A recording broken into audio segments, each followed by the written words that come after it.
Emmy nominations for roles in Goodfellas and The Sopranos.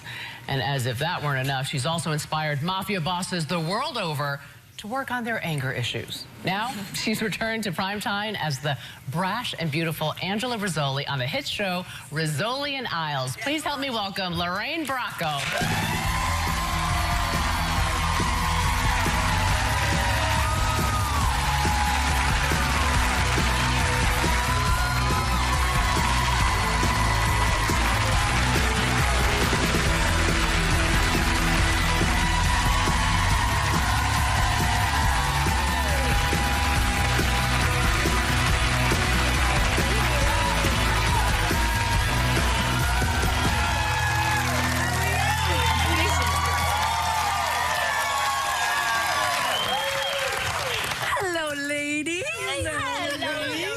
I must say you are a vision. Oh my God. Yeah, you look beautiful. Stunning.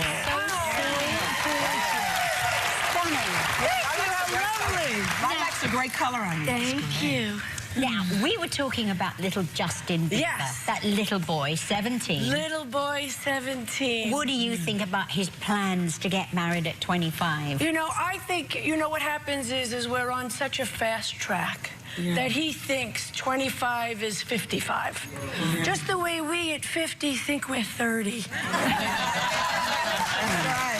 That's right. So I think there's a part of that. I think, you know, he's going to live a fast life. This is a young kid, really, you know, rock star. You got married pretty young, right? I got married several times. Let's not go there. How many?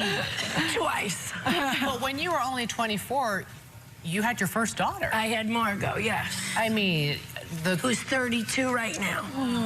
And you have a Stella. And I have a Stella. Stella. It's so good. Stella said, I love all those old names. I think they're so fabulous. If I had had another girl, I would have named her Vivian. Ooh, I love I like Vivian. Vivian Lee. Oh, I love So is Margot from Margot Channing? No, Margot is just from the Chateau Margaux. I think I must have had a little too much of that. Do you talk to your daughters about marriage? Yes, and I tell them, wait for a long time. No, you know, the sad part is men can get married when they're 85, and women want children, so. That's right. So, Lorraine, before you were a nominated actress, you were a model in Paris, which that's so cool. How long did you do that before you got into acting, or were you doing both at the same time? No, I modeled first, and I modeled first in New York, and then I went to Paris. I lived there for 10 years. Oh my God. And do you speak French? Oui, chérie. Je parle français. Very fancy. Woo!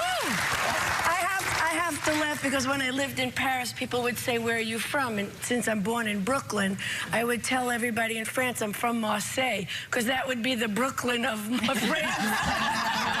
They would look at me like, that's not really a Marseille accent. It was always very funny. Now, a lot of people probably don't know this about you, but you, while you were modeling, or true or false, you helped launch the career of the first, quote-unquote, self-proclaimed supermodel, Janice Dickinson. That's true. Well, what is your connection with Janice Dickinson? I used to model with the agency Wilhelmina. Oh, in New York, sure. And one day I was in the office. I'd been in France, and I'd come back, and I see this stunning creature. I mean, she is an Amazon. She was one of those first glamazon models. And she's crying. And I'm like, what are you crying about? Cut it out. What's doing? Let me help you. I'll help you. I'm always a solver of problems. She goes, I can't get work. Nobody likes me. I don't have any money. My boyfriend just left me. You know, the whole thing that we all know. And I said, I'm going to give you some great advice. Go to Paris. You're going to be a sensation. Wow. And she looked at me. She was like, Paris? I said, yeah, Paris, France. Tell Wilhelmina you want to go. She left, like, you know, within the week. And she was really like the first big supermodel. So why would that make such a difference in going to Paris versus why couldn't she launch? She was dark-haired. I mean, I think, you know, at the time, America, we were still into the blondes. The blondes. This was like the 70s, right? It was like the Cheryl Tiegs era. And even Patty Hansen and Sean Casey. It was those All American. All American. And she was very ethnic looking and just was a huge, huge success. How did you end up getting into it, though? Why were you drawn to modeling? Because I had the greatest 8th grade English teacher in the world. Say her name. Mr. Artie Horowitz. He told you to get it?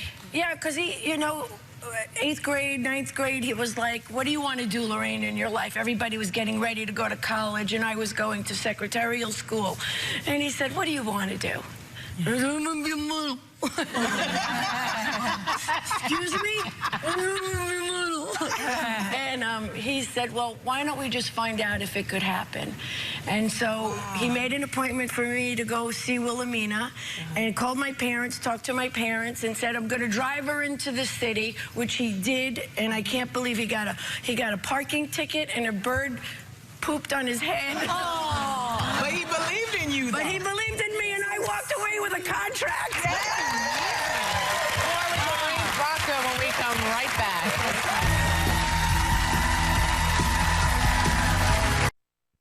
Your own personal sleep coach? Why does Jane need a sleep coach? And what's a ZQ? Oh, this machine measures REM, rapid eye movement. See, you just wear this while you sleep, and it calculates your sleep cycles. She'll never get married. Send it back. That was a scene from Rizzoli and Isles. We're back with Lorraine Bracco. Oh, yeah. Now, I want to know everything about this show. Oh, God, help me. Come on. It's fun. It's so different for me because she's kind of funny, and I don't know. I walk onto the set every time and I have no idea what I'm doing. Oh, my God. You know, I love Angie. I love Sasha. They've been great. I have children. It's fun. And my real children always say, when I annoy them or ask them questions, can't you call and annoy your TV children? It's very funny. It's so funny. You're sitting here at our table, and as I'm hearing you talk, I'm thinking of all your characters that you've played through the years. But all I see is Karen Hill. Oh. Karen Hill from Goodfellas as Ray Liotta's wife. And I know you must get that all the time because about a month ago, I'm telling the Johnny roast beef story. A month ago, Lorraine and I are out to dinner, and we're at this joint. It's a joint. It's an Italian restaurant. It's an Italian restaurant. And it's the type of place that you could see maybe they'd have a party in Goodfellas, right? And we're sitting there, and every guy is coming up to Lorraine and kissing her ring. Like she's the godfather. And then Johnny Roast Beef from Goodfellas comes over. Oh, my God. And I'm thinking, everybody hit the decks. Come on, you're a tough girl from Queens. What's wrong with you? I know, but he's standing there, and it was like we were in Goodfellas. He was doing like a bit for like 20 minutes. I realized in Goodfellas, you remember him, he was the one who spent all the money. He bought the Cadillac. Yeah, the blonde girl. He had the blonde girlfriend, and then the big Cadillac. Freezer? He was the one dead in the Cadillac. Oh, that they killed in the car. The husband and wife. Don't you love the way we just say, yeah, just killed her in the car? But you must get that all the time where people are just like forever, like these big guys with necks like this, just like bowing to you. Well, I'm laughing because I don't even know his real name. I know him only as Johnny Roast Beef. He's forever Johnny Roast Beef. I want to say about Lorraine, I did a movie with her years ago, and the boys on that movie were so in love with her. There's just something about her. Okay, not like my father in love with Sarah. Wait a minute, I'm telling the story. No. We're making Riding in Cars with Boys, Penny Marshall directing, and it happens to be, we're in a location 10 minutes from my parents' house. So I tell the parental units, come on over. So they come, and I happen to be in hair and makeup, and Sarah's in hair and makeup, and my father sees Sarah, and he's like, Darlene. Oh, Darlene. And I'm like, Dad, this is Sarah Gilbert. Sarah, this is my dad, Sal. Darlene!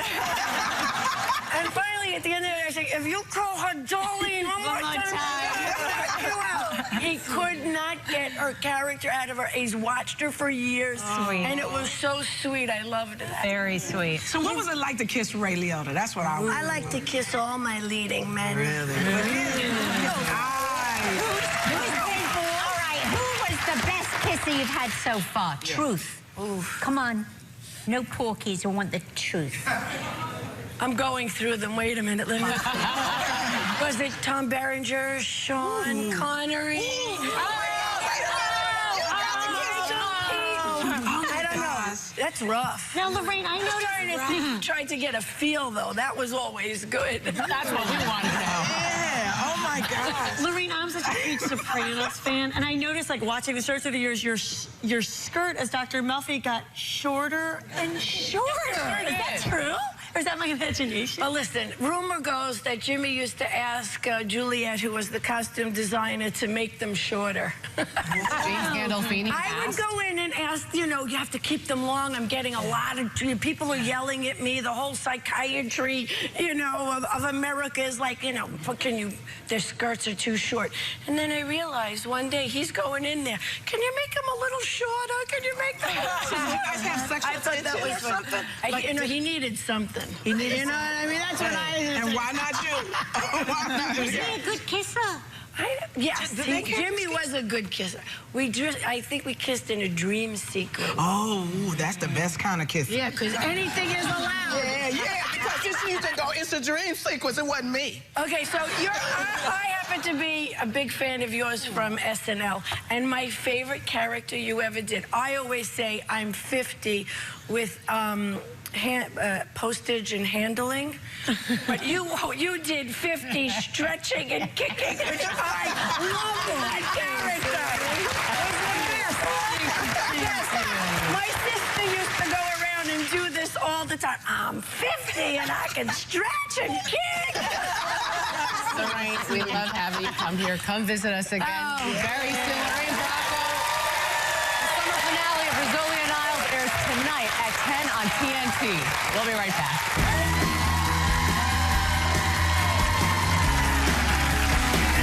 Up next.